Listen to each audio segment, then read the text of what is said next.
Hi everyone, welcome back to my channel RMB EduTech. আশা ৰাখিছো আপোনালোক সকলোৱে ভালে আছে আৰু আজি এই ভিডিঅ'টোত আমি আলোচনা কৰিব লৈছো আমাৰ মাননীয় শিক্ষা মন্ত্ৰী ডাঙৰীয়াদেৱে এটা টুইট কৰিছিল আৰু ৰিগাৰ্ডিং হৈছে ফিজিক্যাল ডকুমেন্ট ভেৰিফিকেশন আৰু ডেটটো মই আপোনালোকক কৈ দিছো 4 সেপ্টেম্বৰ 2024 এখন নোটিছ আৰু নোটিছটোত কি লিখা আছে এবাৰ আমি চাই লওঁ In pursuance of the government in Department of School Education notification to DTSR date and advertisement for recruitment of regular teachers of LP and UP schools under Directorate of Elementary Education Assam dated demand.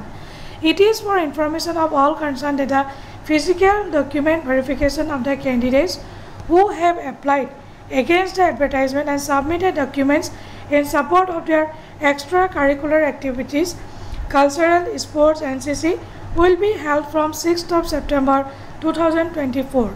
The details are as below. Date it is 6 September 2024. Time 11:30 AM to 5:30. Our venue it is a conference hall. Directorate of Elementary Education Assam, Kahilipara, Guwahati 19. The list cultural, sports, NCC of candidates for physical document verification is uploaded in the official website of Directorate of Elementary Education. So etu eta important notification asile eta notice jodi video to apnaloke informative boli bhabise tetiale eta like kori diba video to share koriba na pahoriba aru mor channel to subscribe koriba na pahoriba. Thank you so much. Aru jodi video to bhal lagise nishchoy eta like kori dibo aru kiba jodi kori thake comment kori dibo. To azale hu bye bye, take care, Jai Hind.